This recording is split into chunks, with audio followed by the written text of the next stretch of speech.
la construcción del laberinto. Los niños y las niñas van construyendo el laberinto.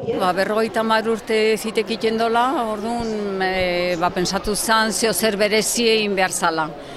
Rekreatu behar du Teseoko mitoa, mito griego, sartzen den laberinton, eta bilatzen da Minotaurekin badaki beha hor daula Minotauroa, eta da eriotza ematen dion. Zergatikan eriotza emanez beha libratu egiten da, zergatikan Minotauroa representatzen do gure akats negatiboak dauzkegunak.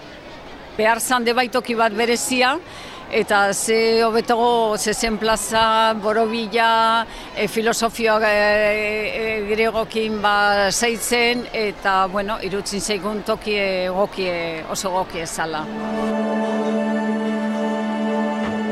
Aktuazio osoak eukiko ditu 3 zati, eta guk parte hartuko dugu lehenengo, eta hor daude 5 kanta desberdin, eta horietan dantzatuko dugu. Batzutan da koreografia bat, eta beste gehiago bakoitza bere aldetik bezala koreografia zehatzik gabe.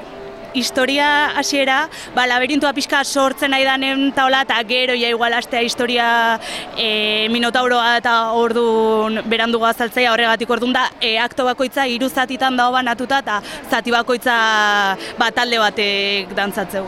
Ez dakit, berez bakoitzak berea egiteu, azkenen da Minotauroa representatzea dantza talde diferenten artean, baina berez bakoitza bere bola doa, gaur bakarrik elkartu geha denak, orduan, ez dakit. Guk ingo dugu bigarren ekitaldia.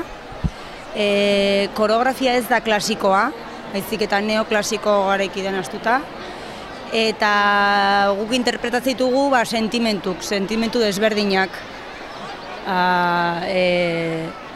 Dibertsioa, poza, tristurare bai, nekea, pixkat bizitza ondan dauzkagun sentimentu desberdinak. Eta ia 60 ikasle dira dantzatzen daudenak. Eta erronka handia izan da, gehien bat ikusita behaiek baleta egiten dutelako, eta azkenen beste estilo bat dantzatzen dutelako hontan. Baina egia esan ikaslek ilusio handiakin hartu dute, oso ondo erantzun dute, eta ni horrekin gelditzen naiz.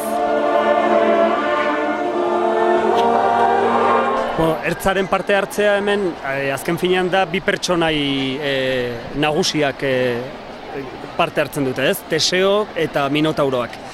Eta orduan egin duguna da, bereziki 2 koreografia, bat Teseo eta Minotauroak elkar ezagutzen dutenekoa, elkar neurtzen eta duten momentu hori, eta gero bigarrena, azken borroka, Teseok Minotauroa akabatzen duen arte.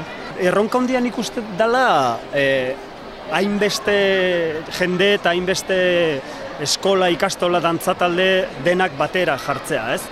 Gurea, azken finean, gure lana egin dugu, ez? Normalean egiten dugun lana. Oso denbora motzean, baina, azken finean, oitxu eta egitera gaudena egin dugu, ez? Baina nik ikusten dudana zailtasuna hemen da, bereziki, jende andana guzti hau elkarrekin jartzea eta denak ikuskizun bakar bat eskaintzea, ez?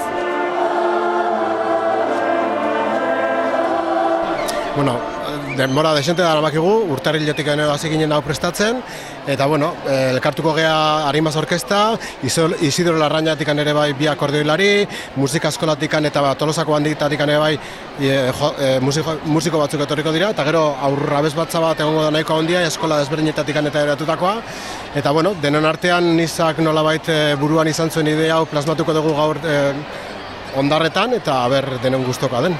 Bai musikak erreflegatzen saiatzen dela denbora guztian, gertatzen den hori, orduan lotura hori mantentzea eta gero dantzariekin ere erritmo bera markatu eta badauzka bere gauzak.